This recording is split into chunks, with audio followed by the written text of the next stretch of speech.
So I've been using the PlayStation Portal for about a week, and I did purchase it after the recent software update that does allow users to connect to a public Wi-Fi like a hotel or a coffee shop.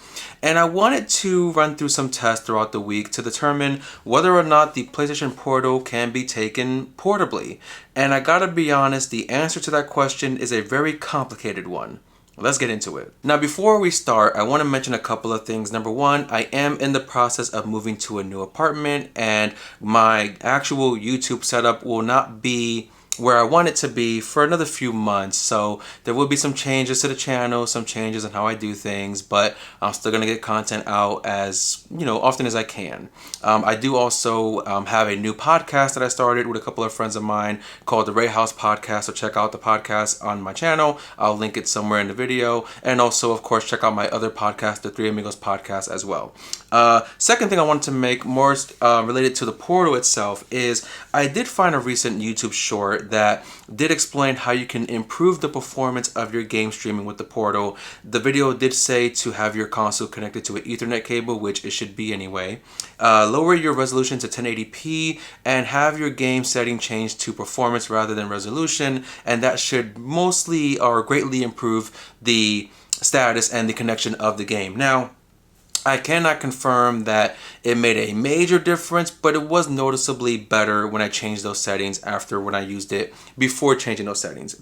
Now, with this test, I did compare the PlayStation Portal with Remote Play, obviously, and I did compare it with my MacBook Air using that for Remote Play. And one of the biggest things that I noticed is this Portal, this product, is really only meant for a very unique situation, as everyone already knows by now. But with the new update allowing you to connect to public Wi-Fi, there is some other notes that I need to make for that type of connectivity. Now, I did test this out at home in my new apartment that I'm moving into, both on the couch and on the balcony. I am in my old apartment now with my console in the new apartment playing Horizon Forbidden West, and seeing how that connection works from being at a different apartment with strong Wi-Fi. And I did also try public Wi-Fi in a couple of locations, and that's where things gets interesting. Now, when it came to testing this thing at home, it was a mostly smooth experience, especially with the settings being turned down to 1080p and performance. And I tried a handful of games on the Portal and on my MacBook Air. And what I came to discover was the games were going to run smooth, even if I'm playing a game like Street Fighter that needs to be precise with the button controls. It was pretty smooth with Street Fighter, pretty smooth with Spider-Man 2, Gran Turismo 7, Need for Speed Unbound, and I even played some of the classic PS2 and PSP games like Sly Cooper and Daxter, and they ran pretty well on the Portal. When it came to a multiplayer game like X-Defiant, that's where things got a bit choppy and laggy, but that makes sense for an online game. However, when I did that same test using those same games on my MacBook Air, I had the same connectivity, completely smooth, no issues, and that even includes X-Defiant, where it was more smooth on my MacBook Air than it was on the Portal. Now, I don't know what caused that situation to happen. Maybe it was just based on the bandwidth, or how many devices were on the internet at a time, or just by pure luck, no idea. When it came to using this on the balcony, that's where things got really interesting, because I did use the Portal on the balcony, but I didn't use the MacBook on the balcony. But what I found, even with this very bright, vibrant display, I cannot see a damn thing on the console. And I tried Cyberpunk, I tried Horizon, I tried Spider-Man, could not see a thing no matter what I was playing on the balcony. Yes, I live in North Carolina. Yes, it's pretty sunny. Yes, it is basically summertime. But for a display this vibrant and at the settings maxed out to max brightness, I shouldn't have that problem being able to see my screen, and I couldn't see a thing. I did compare it to my Nintendo Switch display, and I'll go into that a bit later when I go into I guess a section about the Switch. Now, aside from the performance that I had while testing the Portal in the same house as the console and using the MacBook Air to do the remote play in the same house, I want to talk about the design of the Portal, because I have some thoughts. Now, everyone talks about how you have this, 8-inch vibrant screen in the middle, you have the DualSense controller on the sides. I think, number one, this thing is kind of ugly. The display is nice, don't get me wrong, it is a nice screen when you can see it. but my MacBook Air, being a laptop, obviously has a bigger screen that's also nice and vibrant.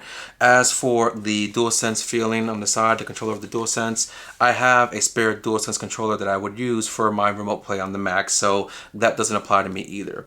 But sound design is where things get interesting, because I think the Portal has very great audio from the speakers that's built in. It is pretty loud, has really great sounds that come out of the speakers.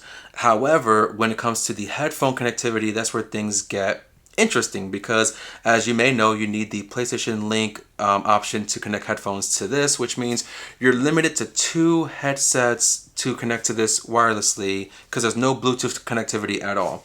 And then you also have the headphone jack on the bottom here somewhere to connect wired headphones, which who's using wired headphones in 2024 anymore, unless it's for a specific reason that, you know, you have minimal use for a wired headset. When I use my MacBook Air for remote play, not only was the gameplay a lot smoother, or just as smooth as the Portal, but I do have the option to connect my AirPods Pro, my wireless Beats headphones, as well as a option for a wired headset if I wanted to. So it did seem like it was a better option to play remote play on a MacBook rather than using the Portal, especially for headphone use. Now, when it comes to using this device on the go, with the whole theme being, can this be portable? Number one is the size. This thing is massive, and even the carrying case that you would have to buy for this is pretty big, especially when I have to fit it in my backpack with my other needs, like my laptop, my bag for my video camera, I have a carrying case for my DualSense controller. It does take up a lot of space in the backpack, and I do have a pretty big backpack, and it still takes up space. This thing is massive. But aside from that part, if you are able to carry it with you and you don't need to carry as many devices as I would, the problem comes with the connectivity. Now, I did take this to my new apartment complex, has like a local community area, a lodge area, if you will, with free Wi-Fi, and I couldn't get the Portal or my MacBook to connect to the Wi-Fi over there. The Portal, I restart over and over again, changed the connection, kept trying to reconnect over and over again, and I got the same error message that it would not connect. With the new software update, you're supposed to be given a QR code that you can scan on your phone to connect to the local or the free Wi-Fi that is available. And it didn't work. I tried like 10 or so times, it just didn't work. My MacBook did eventually connect to the internet. It just couldn't run the remote play, but that was for another reason that I won't get into right now. After that, I did take both devices to a Starbucks, and the same problem happened with the Portal. It would not connect to the internet at Starbucks. It wouldn't run anything. Whereas my MacBook did connect to the Starbucks Wi-Fi, but remote play was so horrible, I couldn't even jump into a game. I couldn't navigate through the menus smoothly. So I just feel like it was not worth the time. Now, when the remote play does work, like when you're at home, for example, it's pretty cool. But as I said, I had the same experience on my MacBook, and I did use OBS to record a lot of gameplay footage to show how smooth it was, and I'll have it running throughout the video to see how smooth it was. I'll probably put it in the corner or something, just so you know that my MacBook did have a very smooth remote play sessions, and that's with using wireless. I wasn't wired in with the MacBook. It was completely wireless on the MacBook, and it was completely smooth.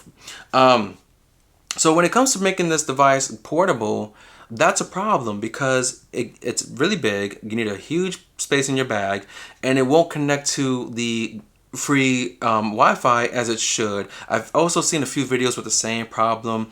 They're reconnecting and trying to restart over and over again, and it's frustrating. Even when I'm home and I'm using it on my local Wi-Fi, I've had a couple of instances where it wouldn't connect to the PlayStation, and I had to restart both the Portal and the PS5 just to get it to reconnect.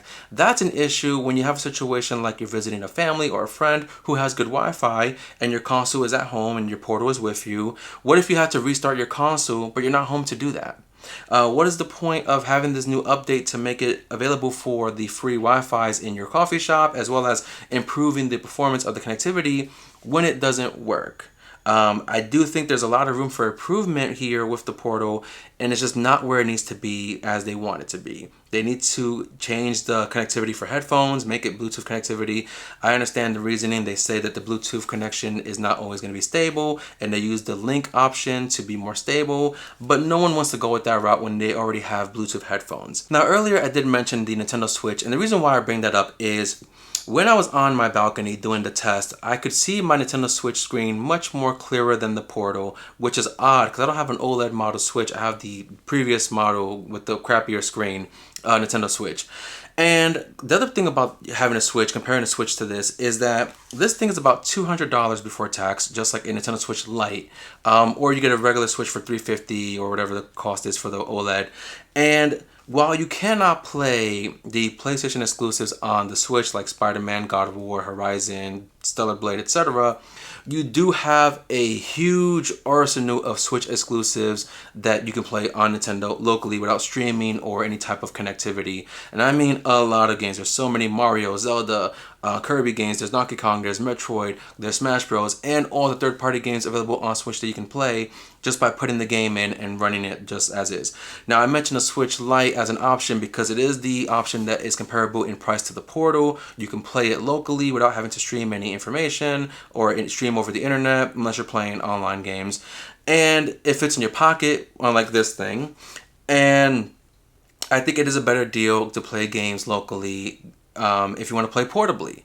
Get a Switch Lite over the Portal if you want to play games locally. But if you want to play much better games or bigger games, whatever you want to call it, graphically superior games or the PlayStation exclusives, you're better off saving money and kind of saving up until you can afford a Steam Deck or an ROG Ally or whatever other of those handheld PC things, because Sony exclusives are coming to PC. There are some already on PC and there are some on the way, like God of War Ragnarok this September, and I'm sure Spider-Man 2 and Stellar Blade are on their way as well. With the Portal, I think there is a lot of room for improvement because I like the screen when it's visible. I think that it's really cool to play your PlayStation games in this kind of format without having to open a laptop and open another app and then connect the controller to it by Bluetooth and all that stuff. I also think that the problem here is that the connection is not where it needs to be. Games need to be played locally and not over the internet, which is a problem. The headset connectivity is stupid. And this is really more so a very niche situation. Also, I think this is really more so for people with a digital collection, because when you have a physical collection like I do, you can't change your games if you're not home to do so. If you're trying to take this with you somewhere, you can't change your game if you're not home. Whereas a digital collection, if you have a digital console, you can just change from one game to the other, no problem. And lastly, before I end this video, I did try a wide variety of games in terms of PS5 games that are running on my internal SSD, PS4 games on my external hard drive, as well as the PSP and PS2 classic games, which are running on the PS5 anyway. And like I said, those games did run flawlessly when connected to a strong home internet, but not when I was outside on a public Wi-Fi, because it didn't work. It wouldn't connect at all. When it came to my MacBook, not only could I play the PlayStation 5 games remotely on a strong internet connection, but I also have a wide selection of classic games, Nintendo DS, PS1, PS2, Game Boy Advance games. I have games like that on my flash drive for my MacBook that I can play as well with the PlayStation controller, and I can run various things at the same time as well, run music in the background, run OBS to record footage, that kind of thing. I understand what the Portal is for, but I don't think it's a good device if you want to play on the go portably. That's really the point of this video. Can you play portably? And I don't think you can. If you are able to get a connection with those public Wi-Fi's, it's still not going to be a great performance as playing at home with a strong Wi-Fi connection, or playing on your console, on itself, or playing on a Nintendo Switch or Steam Deck or whatever. So that's my thoughts of the Portal. I am going to return this weekend to Walmart. It's where I got it from. Walmart's the only one that had it near me. Get my money back. I'm returning the case to Amazon, returning the screen protectors to Amazon. I'm just going to get my money back. And if they make more updates to the Portal and make it more usable in public, more usable outside, they make a stronger connection, or if they make a new version of the Portal that does play games, let's say it says you have to play digital games only on your Portal, that's fine. I'll accept that. If you can play digital games on the Portal without having to use the stupid internet in areas to connect, that'll be awesome. But that's my video for today. So thank you guys for watching. Don't forget to like, comment, and subscribe. Check out my other videos. Check out both of my podcasts. They'll be in the description below. And I will see you guys on the next one. Peace out.